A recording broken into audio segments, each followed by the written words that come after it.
sort of the other end of the spectrum, we had another big announcement around the sort of space from another big giant in the now AI space, and that was Salesforce doing something almost the complete 180-degree opposite of what Google is doing here.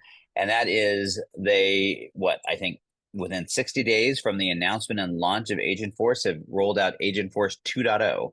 2.0, yeah. And I mean, talk about a rapid iteration cycle and a meaningful release. I mean, I think it lived up to the 2.0 indicator. Mhm. It was a pretty significant evolution of the product.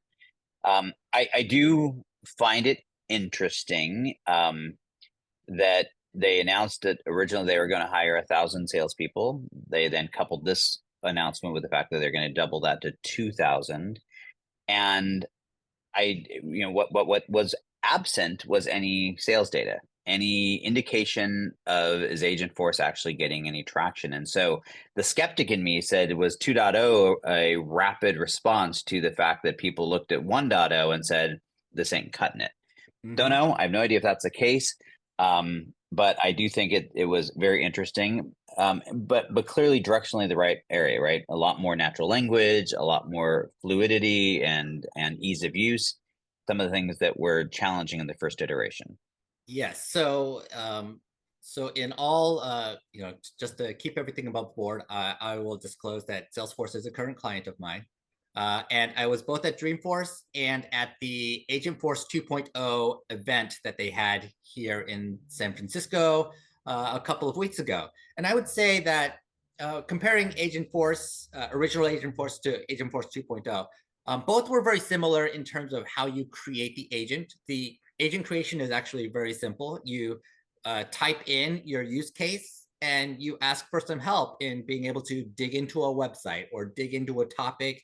And based on the data that the agent has available to it, it will start giving you answers. So for instance, I asked Agentforce 2.0, what is Amalgam Insights used for? And it tells me, yeah, oh yeah, they look at FinOps and they look at AI. It's like, yes, that's exactly what I look at. You looked at all my blog posts and my website stuff, and you told me what I do and how to work with me. That's fantastic. All that's good.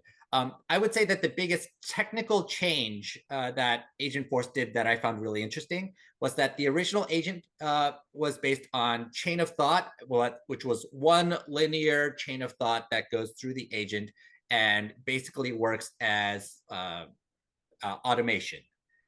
Similar to the robotic process automation, honestly, that we have seen for many, many years. This new agent, Agentforce 2.0, is more iterative. It will iteratively contextualize your agent. And if you are going through a process and something changes or your request changes or you ask for new data to come in, it can actually change to some extent based on the generative AI prompting and your requests and what is actually needed at that point. So I think that's an interesting step forward in creating an agent that is more reflective of how we actually work and change our minds and might request new information over time. Yeah, and I think it's interesting. They also, as part of this announcement, they're clearly expanding the footprint to the rest of their ecosystem. Mm-hmm. So they're now leveraging the MuleSoft to enable workflows across the ecosystem. Tableau for some of the analytics and insights. You can now use Agent for that, and you can use agents specifically with Slack skills to have it, for instance, send a Slack message and what have you. So they're clearly going down that road. What I was struck by the fact, and I think this was missing in the 1.0 version, that they are, while they're certainly talking about broader use cases conceptually, where their power truly is when you leverage it within the Salesforce ecosystem, when it Mm-hmm. has this reputable, authoritative data source that it can rely on and build upon.